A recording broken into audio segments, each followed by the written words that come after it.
Hi everyone, Catherine here from Inky Fingered Cat, and today I've got a bit of a longer video. I was left after some projects with a big pile of scraps from this Kingston Crafts paper kit. So it's a paper pad. I've still got loads of full sheets of it, but I was left with all these scraps. And, well, if you know me, I don't like to waste anything. So I thought, do you know what? I'm just going to make a whole load of simple cards. And so the way that I did this was I just pulled all of the pieces out, put them into piles of how I might use them. So I've got these bigger pieces that you can see. Some of them are fairly rectangular anyway, and some of them have got like bits that I need to cut off. And I'm just cutting them into something that would be a good size for a card layer, and then just straightening up any edges. And then I'm just going to start making some card fronts. So these card fronts are all designed to fit a standard UK C6 card, A6 sized card. I can't think of what the size is. Yeah, it is. So it's basically the quarter of a size of an A4. So these are all designed to fit with a nice border around them on the front of that. I think I cut them to around about 13 by 9-ish. I could be wrong on the sizing, but it's around about that. But it just gives them a nice, when I'm saying 13 by 9, I mean centimetres. It just gives them a nice sort of border, and that is how I've done them for all of those card blanks. Not all those card blanks, all of those panels.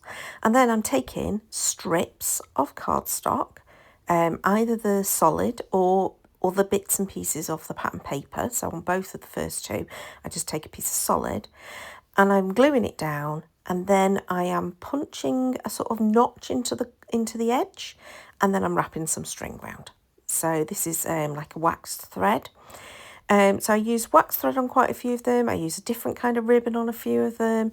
And basically, I'm just starting the process for each one of them by adding a coordinating piece of cardstock and then a bit of ribbon. And for those where I've added a bit of a bow, I have popped them so that I can put the bulldog clip on, just so that it dries in time. Now that one that has just gone up to the top left, kept that really simple, and also that one really simple, and just literally I'd got a wider panel and it was perfect. I could just do a little like a notch in the end to turn it into a banner. This one I'm adding a piece of the cardstock and then a piece of a different pattern paper. This one I'm adding a panel. So you can see here I am literally just picking up the pieces that are there and thinking, well, I know they all coordinate because they've come from the same card kit, same paper pack, and I am just adding in some bits and pieces as I go along. Some of them I change my mind, and some of them I add multiple layers to. Some of them I add just small amounts to. So you can see on that one, I seem to be struggling with that one. And I pick a few bits and pieces out, and eventually I settle on a piece of green. I was struggling with that one. But some of them came together a lot easier. Now, sometimes I've designed them as portrait cards. Sometimes I've designed them as landscape cards. In terms of the direction of the papers, that's the thing that's making me choose. So, for example, this one that I've just been working on there, clearly the baubles are all going to hang in a particular direction, so it needs to be a portrait card. But there are other panels where it's the same kind of cardstock, but it's in a different direction, so it becomes a landscape panel. So again, I've started to add in a little bit of the thread for that one. Didn't use it on all of them that I've used. Not all of them have I used a ribbon. Some of them I've not. Some of them I've added multiple pieces of pattern paper. Some of them I've not. And I just start working my way through. So this one you can see here, I am going, oh, have I got any other ribbons? And I do go through my stash and have a full few that I pull out. It just wasn't quite the right red ribbon or that red colour, whereas this one seemed to work fine. So I am, again, just adding bits and pieces as I go along.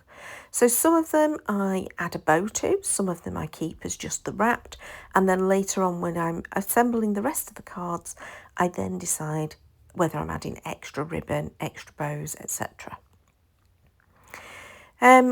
I did keep this very simple for myself and decided to put, when I was doing all of these base panels, I wasn't going to add any dimension to these parts, but you'll see later on I do end up adding dimension. Now, I didn't make all these cards in one go. I did do it over a series of a few crafting sessions. So this isn't all done in one go. I mean, this part is, but you know, not all of the video is done all in one go. I just kept them simple though, in terms of I do a few and then I'd leave things on the desk so that it was a bit untidy, but at least I did keep this project as one project that I did all in one. I didn't like interrupt it and do another type of project at the same time. That way I could keep all the bits on my desk and just keep working through them. What else do I want to tell you about this? Right, well, I suppose let's talk about bulk making.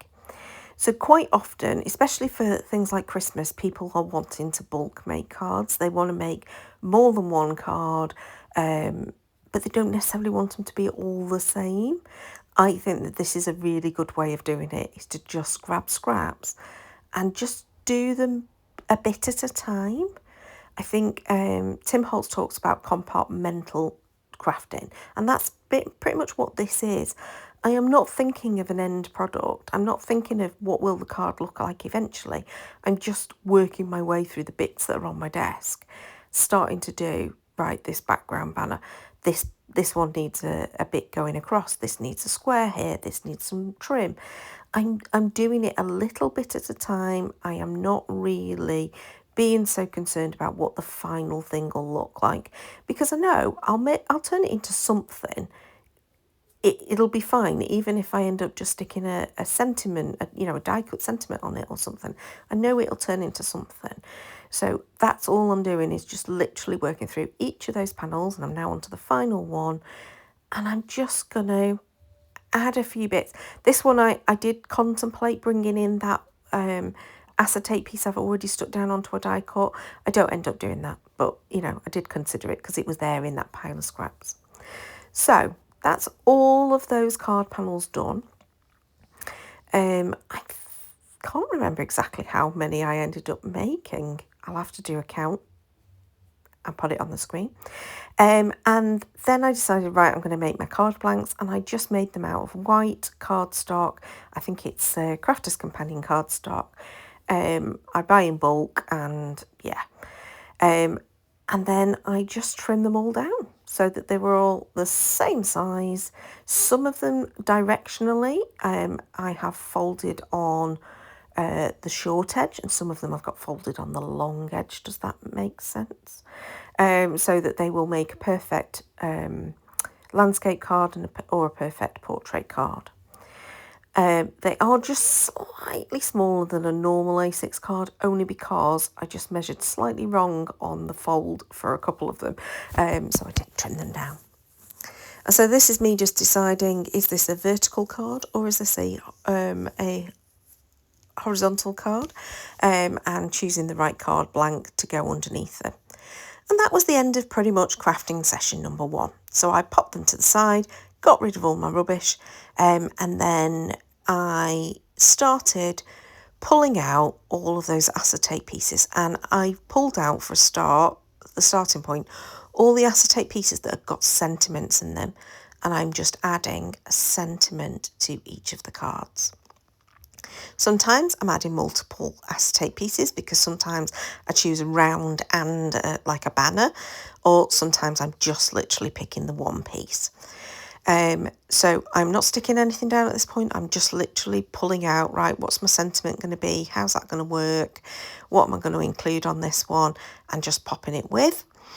So these acetate pieces, it came as a kit of acetate and vellum pieces, and I decided to use the acetate for the sentiment panels, but I'm going to decorate with vellum for the rest of the decorations for these cards.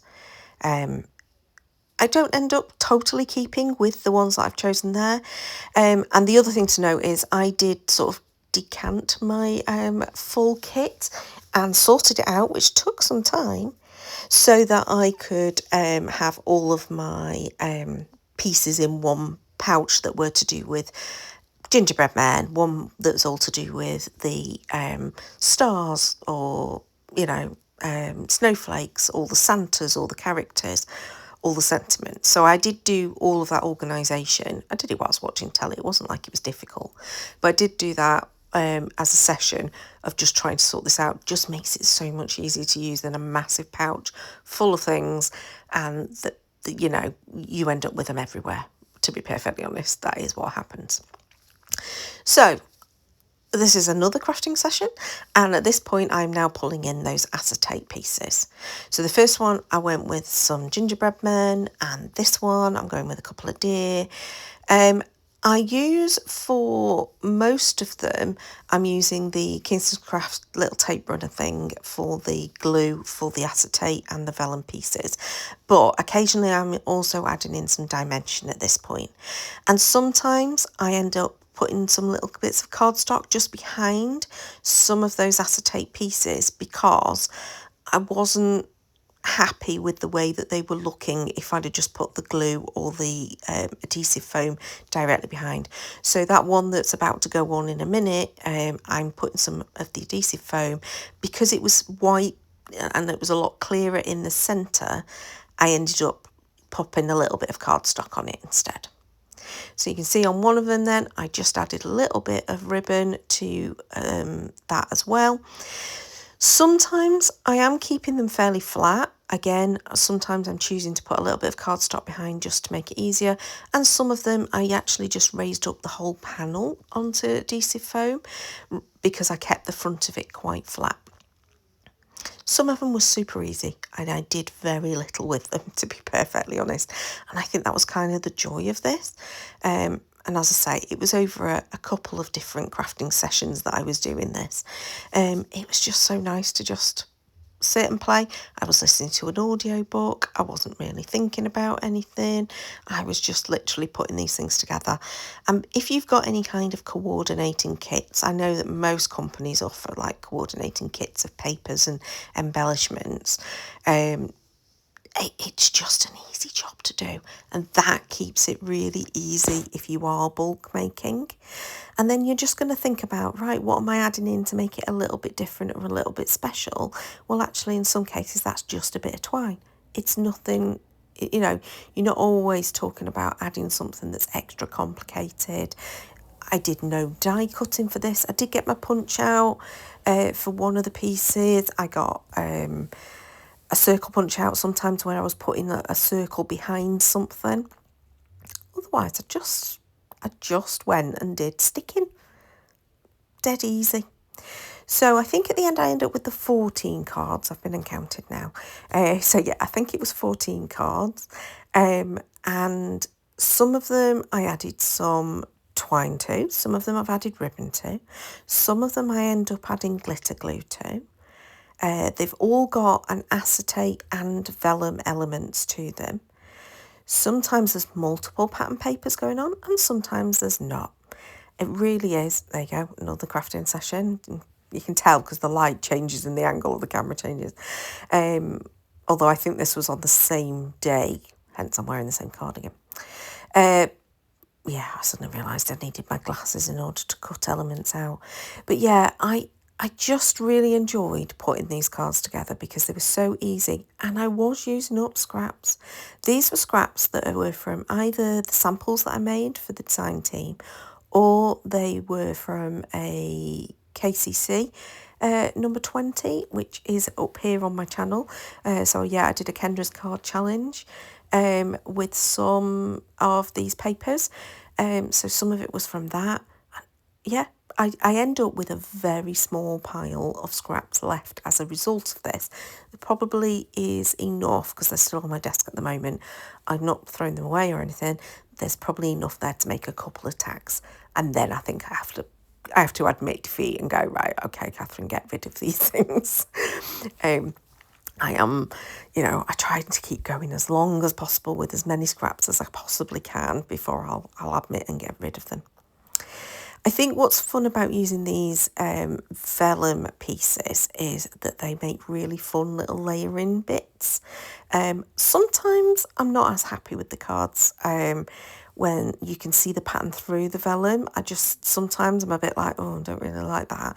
But most of the time it works well, and it's sort of opaque enough you can get away with it. I think where I really struggled is things like the snowmen or some of the character pieces. I really don't like the character pieces, you being able to see a pattern through their faces. I think that's where I really struggle with the vellum. I think they're fine going onto a solid then, so I need to do sort of like some more maybe clean and simple cards with more of white space kind of thing behind the characters. So at this point I decided to bring in another different twine. So this one, I think it is the only one I end up using the green baker's twine for, but it felt like it needed that little bit of green. And I think later on, it went off camera because my battery died. But yeah, I did add in a couple of snowflakes, and I brought a couple of the cards back and did a few more additions to them. I wasn't as happy with them, so I thought, no, they need a bit more. I went and added some more. For some reason, I ended up grabbing this sort of like peachy coloured cardstock. Now, this isn't in the paper pack. It is a Kingston Crafts card.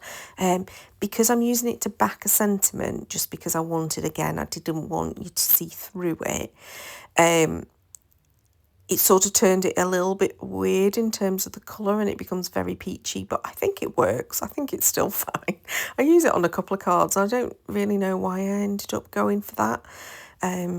It just must have been the one that I grabbed out of the pack. This is the point where I decided I wanted to add in some glitter glue. And I just added it in a few places, not all of them, just a few of the cards I ended up adding the glitter glue to. Really important with glitter glue, let it dry. So at that point I'm going off to the other side of the room to lay them out so that they can dry. I think I popped them on my work desk or something. This one I think is the only one with this dark navy snowflake cardstock. I love this pattern, it's so pretty. And I just went with a whole load of, not a whole load, three, I think it was 3 of the snowflake vellum pieces, and then that acetate piece, which I tried to cut it off once I'd stuck it down. It didn't work, it just needed to be trimmed at one end. Then my glue ran out and I needed to get a new one out. But yeah, and then I bizarrely decided I really wanted to add some glitter glue to this, but I went with the bright blue. I'm not sure it went. I'm not sure I'm happy with it. Yeah, I tried to wipe it off and then changed my mind, and yeah, it's probably the one I'm least happy about, to be perfectly honest, but sometimes it just happens, doesn't it? Whereas this one, again, I weirdly pulled in that orange again, peachy orange, but this one, I'm so happy with how this one worked out. I never would have thought to do this. I took the baubles, and you see at this point I really didn't know what I was doing, but I ended up choosing the baubles that were from the set, and then I decided, do you know what, I'm not going to have them hanging because it was over that dark pattern, and instead I decided to just stick them to the back of the banner and then just add a couple of layers so that they've got that bit of dimension. I love it. Love how that one worked out. In fact, I think that would be great using it on a card that hasn't perhaps got the pattern paper background. I think that would be a really good idea, so I might have to just think on that and do that one again. I did again add in another bow, again because I was using wet glue. I did just sort of tack it in place. So we're on the final stretches now because there's just 2 cards left, and these have both got these kind of really fun little snowman sentiment panel that's quite big. You know, it takes up a fair amount of real estate, so doesn't really need much. I added in a couple of the snowflakes just to sort of like jazz it up around the edge. That was it. And on this final one, I do end up fiddling around a little bit. I create, again, using that peach coloured cardstock, I don't know what was on, I create like a little cluster of banners, which, to be perfectly honest, does it go with those other colours? Yes, it does, but it doesn't gel perfectly. It's not a brilliant match. But yeah, I ended up doing a little cluster of banners to sit underneath the sentiment, and that really helped with that to pop. I will say a couple of the acetate pieces have just been printed and cut slightly off kilter. They're not quite perfect. A little trim with the scissors, they work fine. So I'm not one to be fussed about those sorts of things sometimes, especially when you get in a pack of thousands. They just, yeah, sometimes it takes a little bit more work. So I pack everything away and then I'm having a look at what I got left. So I've got a few scraps here on the right hand side that are of cardstock, like plain, solid, and then I'd also got a few pieces left of the pattern paper. So I thought, do you know what? I'm going to use this on the insides of the cards. I don't do a huge amount of decoration. I literally am just adding strips for most of them. A couple of them I do a slightly different design, but it's mainly just these small strips of the cardstock. That's what I end up adding in. Sometimes you can see there I'm trimming it down. And yeah, at that point my ATG also ran out and I couldn't be bothered to redo it. What I'm doing is I'm choosing from the card front. I'm making sure that the piece that I stick on the inside is linked in some way. So whether it be the main panel or it be one of the pattern papers that's been used, a smaller part of the pattern paper like that one. And this one I just do slightly differently because I just add two pieces. But this allows me to just use up some of those smaller strips of the cardstock that are left and add them on the inside. And again, sometimes I've added two. And that is basically it. So I hope you've enjoyed this sort of like quick run through. Obviously it's quite a lengthy video and I've chatted for quite some time, but this sort of like quick run through of how to quickly make some cards up. My tip is do it in stages, choose coordinating products that makes life easier. Really helps if you get something that's got pre-printed sentiments. You're not having to think about the sentiment, just go for the simple stuff. Obviously I'm using Kingston Crafts. I am on the design team. I wasn't asked to make these in any way, shape or form, and I just wanted to do it. So yeah, that's it from me for today. Thank you so much for watching. I really appreciate it. Please do like, subscribe if you want to see more videos and hit the notification bell. But until next time, bye bye.